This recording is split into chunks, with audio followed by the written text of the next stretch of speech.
नमस्कार दोस्तों, मेरा नाम लालचंद कुमावत है और फिजिक्स लेक्चरर हूँ गवर्नमेंट स्कूल में।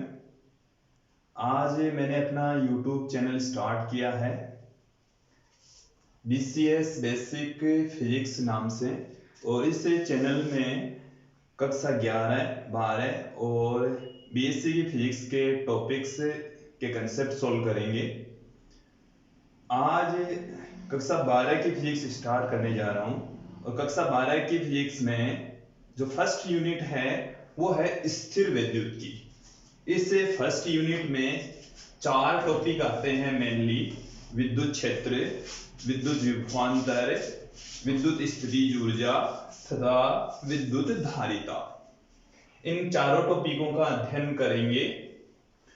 स्थिर विद्युत की जो डेफिनेशन है वो हम देने जा रहे हैं सर्वप्रथम। फिर इस वीडियो में हम कुछ और चीजें भी पढ़ेंगे: घर्षण विद्युत, विद्युत आवेश, आवेशों के प्रकार, आवेश का मात्रक और आवेशों के गुण। सर्वप्रथम हम बात करेंगे स्थिर विद्युत की। स्थिर विद्युत की को इलेक्ट्रोस्टैटिक्स कहा जाता है। इलेक्ट्रोस्टैटिक्स स्थिर विद्युत की क्या है, इसकी डेफिनेशन क्या है? स्थिर विद्युत की नाम से ही स्पष्ट हो रहा है कि इसमें जो आवेश हैं वो स्थिर अवस्था में होंगे। इसकी डेफिनेशन क्या है? भौतिक विज्ञान की वह शाखा जिसके अंतर्गत स्थिर आवेश या स्थिर आवेशों के समूह के बारे में अध्ययन किया जाता हो, स्थिर विद्युत की कहलाती है। इसमें आवेश स्थिर अवस्था में होने चाहिए, स्टैटिक पोजीशन में होनी चाहिए। आवेश एक भी हो सकता है या आवेशों का एक समूह भी हो सकता है। आवेशों का समूह। एक बार फिर से डेफिनेशन सुन लीजिए: भौतिक विज्ञान की वह शाखा जिसके अंतर्गत स्थिर आवेश या आवेशों के समूह के बारे में अध्ययन किया जाता है, स्थिर विद्युत की कहलाती है। इस स्थिर विद्युत की का यूज कहां है, उपयोग कहां है? देखिए विद्यार्थियों, इस स्थिर विद्युत की के अनुप्रयोग जैसे फोटोस्टेट मशीन में, जो कंप्यूटर का प्रिंटर आता है उसमें, जो मेमोरी कार्ड आते हैं उसमें, और जो भूकंप लेखी होते हैं, ऐसे उपकरणों में स्थिर विद्युत की यूज में आती है। तो फोटोस्टेट मशीन है, भूकंप लेखी है, प्रिंटर है, इन सब में इलेक्ट्रोस्टैटिक्स का ही यूज होता है, स्थिर विद्युत की का ही यूज होता है। अब हम बात करेंगे स्थिर विद्युत की हिस्ट्री। सर्वप्रथम इसमें हम देखेंगे घर्षण विद्युत। घर्षण विद्युत क्या है? घर्षण एक्चुअल में क्या होता है? जब दो सतह एक दूसरे पर फिसलती है तो उन दोनों सतहों के मध्य लगने वाला जो बल है उसको हम घर्षण कहते हैं। और देखिए विद्यार्थियों, जब दो पदार्थ आपस में रगड़े जाते हैं तो उनके गुणों में परिवर्तन आ जाता है, उनकी प्रॉपर्टीज बदल जाती है और उसे ही हम घर्षण विद्युत कहते हैं। और इसके बारे में बताता हूं थोड़ा सा आप लोगों को। सर्वप्रथम थैलस नामक एक दार्शनिक थे, यूनान के रहने वाले थे। इन्होंने एक पदार्थ लिया जिसको एम्बर कहते हैं, और ये जो एम्बर नामक पदार्थ है गोंद टाइप का पदार्थ होता है, बाल्टिक सागर में पाया जाता है। इस एम्बर नामक पदार्थ को इन्होंने ऊन के कपड़े से रगड़ा। ऊन के कपड़े से जब एम्बर को रगड़ा तब ये देखा कि जो एम्बर नामक पदार्थ है वो मिट्टी के छोटे छोटे पार्टिकल्स या जो कागज के टुकड़े हैं उनको अपनी ओर अट्रैक्ट करने लग गया। ये एम्बर, जैसे ये हमारे पास में एम्बर की कोई छड़ है, जब इसको ऊन से रगड़ा तब इसके पास में जब मिट्टी के पार्टिकल्स लेकर जाए या कागज के टुकड़े लेकर जाए तो ये इससे अट्रैक्ट होने लग गया, इसकी प्रॉपर्टीज बदल गई। अब ऐसा क्यों हुआ, उसके पीछे इसका अपना रीजन है। देखिए विद्यार्थियों, उस समय थैलस को तो नहीं पता था कि इसके पीछे रीजन क्या है, ये मिट्टी के पार्टिकल्स या कागज के टुकड़े इससे क्यों चिपक रहे हैं। लेकिन बाद में इसका पता चला एक्चुअल में हुआ क्या। जब इन दोनों को आपस में रगड़ा गया तब इस एम्बर में से कुछ इलेक्ट्रॉन निकले और इसमें चले गए। मतलब जब दोनों को आपस में घर्षण करवाया, आपस में एक दूसरे पर रगड़ा गया, तो घर्षण बल लगा और घर्षण बल के कारण से कुछ इलेक्ट्रॉन एम्बर में से निकले और किसमें चले गए, ऊन पर चले गए, जिससे जो एम्बर है वो आवेशित हो गया। एम्बर क्या हो गया, आवेशित। इस एम्बर को आवेशित कहा गया, वहीं से जो वर्ड है आवेश वो निकला।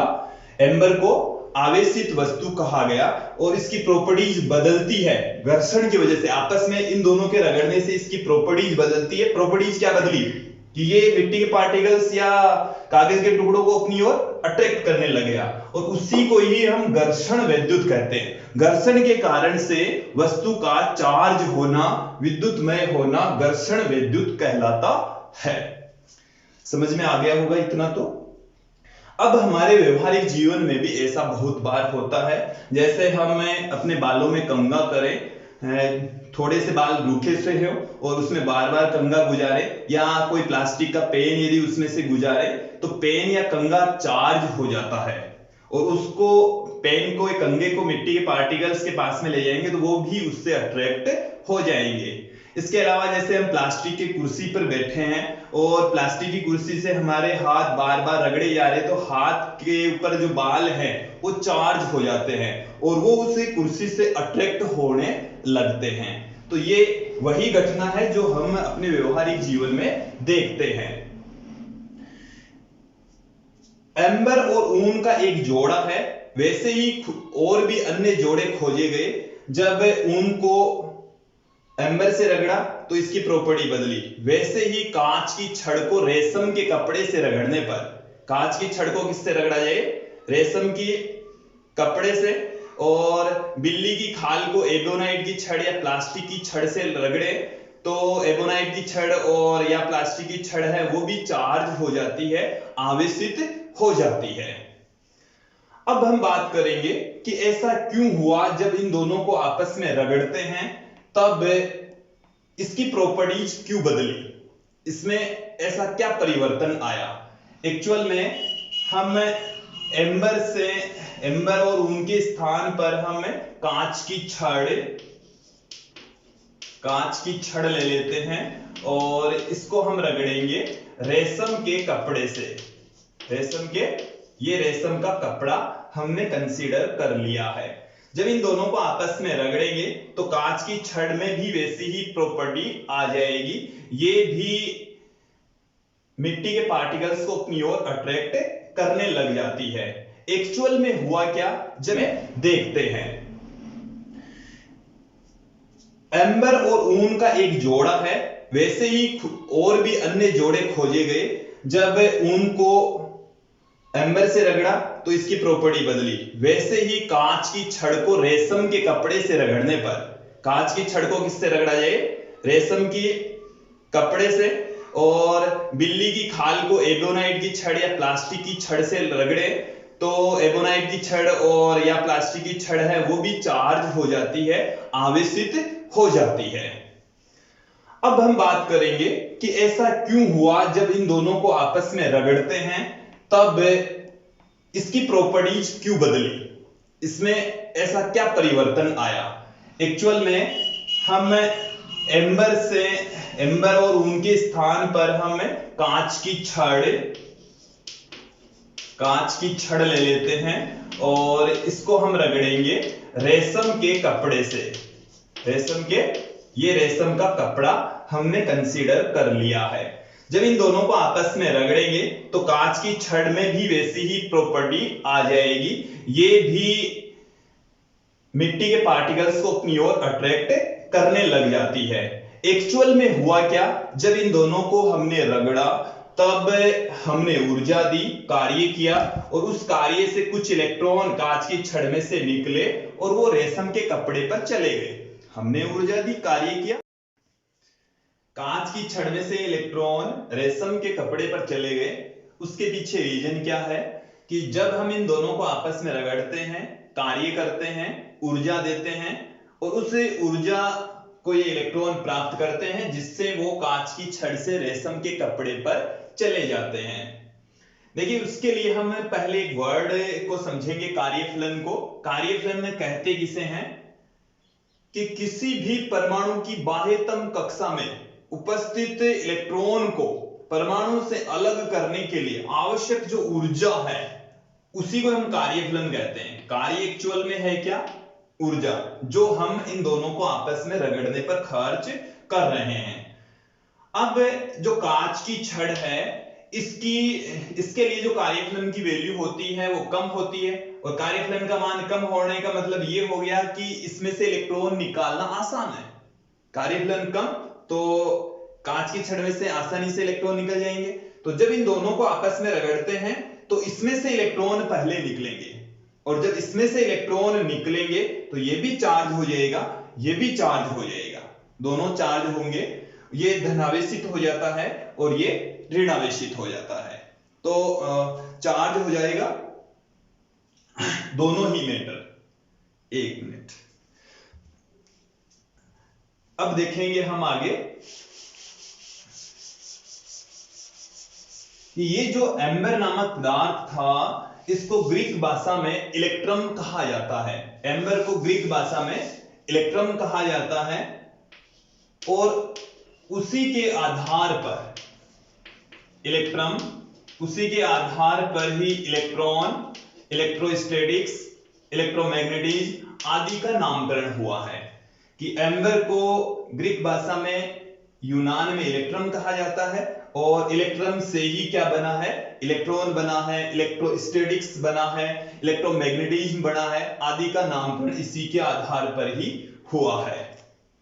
अब हम बात करेंगे विद्युत आवेश। विद्युत आवेश एक्चुअल में है क्या? देखिए विद्यार्थी, विद्युत आवेश की कोई वेल डिफाइंड डेफिनेशन तो नहीं होती, बट पदार्थों की प्रकृति के आधार पर हम विद्युत आवेश को डिफाइन करते हैं।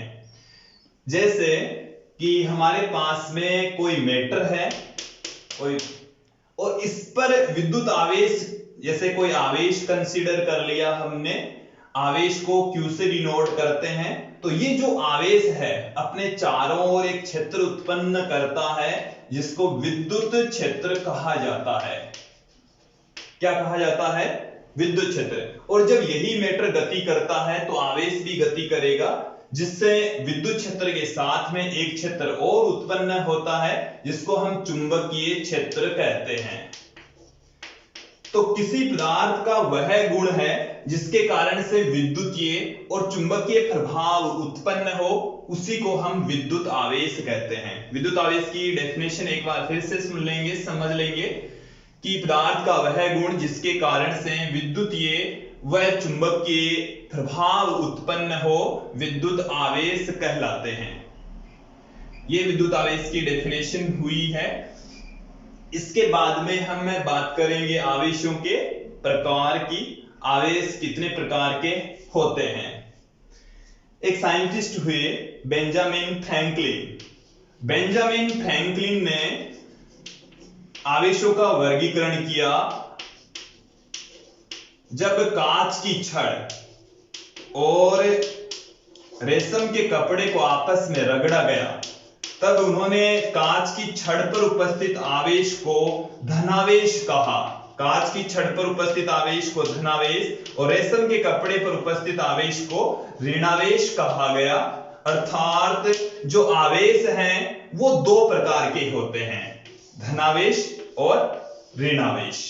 धनात्मक आवेश, ऋणात्मक आवेश, पॉजिटिव चार्ज, नेगेटिव चार्ज। तो आवेश दो प्रकार के होते हैं। बेंजामिन फ्रैंकलिन ने इसके बारे में सर्वप्रथम बताया है।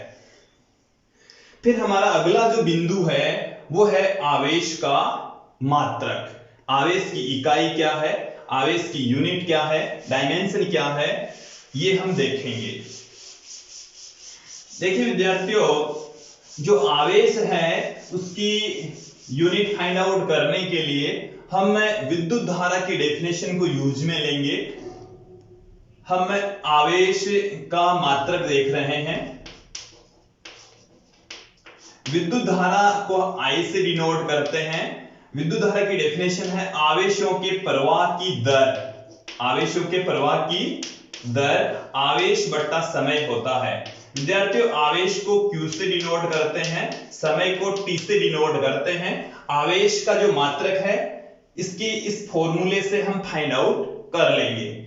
यहां से Q इज इक्वल टू हम पुट कर सकते हैं I इंटू टी। I यहां पर धारा, T समय, तो Q का जो मात्रक है वो वही होगा जो I इंटू टी का मात्रक होगा। I धारा है और इसका जो मात्रक होता है वो होता है एम्पियर, और समय का जो मात्रक होता है वो है सेकंड।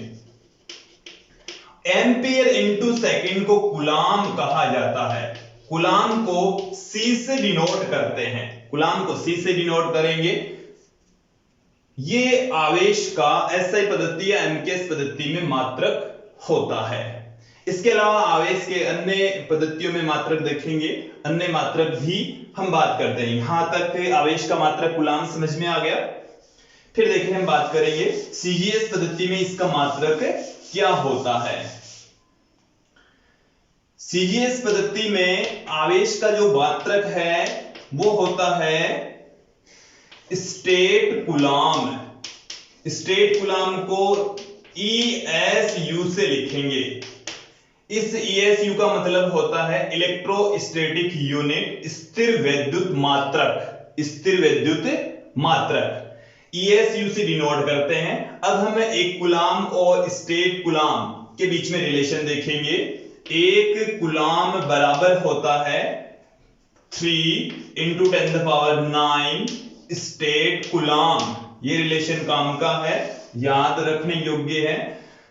CGS पद्धति में आवेश का जो मात्रक होता है वो होता है स्टेट कूलाम। इसको फ्रैंकलिन भी कहा जाता है, इसको फ्रैंकलिन भी कहा जाता है।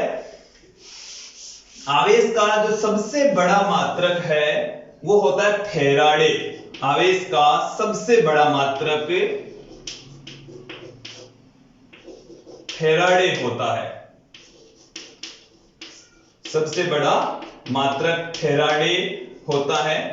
और एक जो फैराडे होता है वो होता है 96,500 कूलाम के बराबर। 96,500 कूलाम के तुल्य एक फैराडे आवेश होता है। आवेश के जो अन्य मात्रक हैं वो होते हैं, जैसे 1 मिली कूलाम है, इसको हम 10⁻³ कूलाम पुट कर सकते हैं।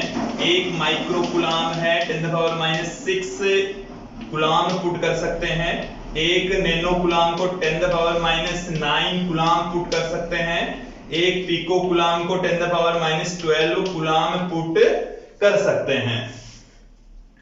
व्यवहारिक जीवन में जो एक कूलाम आवेश होता है काफी बड़ा होता है, इसलिए जितने भी जो व्यवहारिक जीवन है, न्यूमेरिकल क्वेश्चंस है, उसमें आवेश का जो मात्रक है वो इनमें से ही यूज में लेते हैं। और मोस्टली ये लास्ट वाले तीनों में से micro coulomb, nano coulomb, pico coulomb ही यूज में लिए जाते हैं।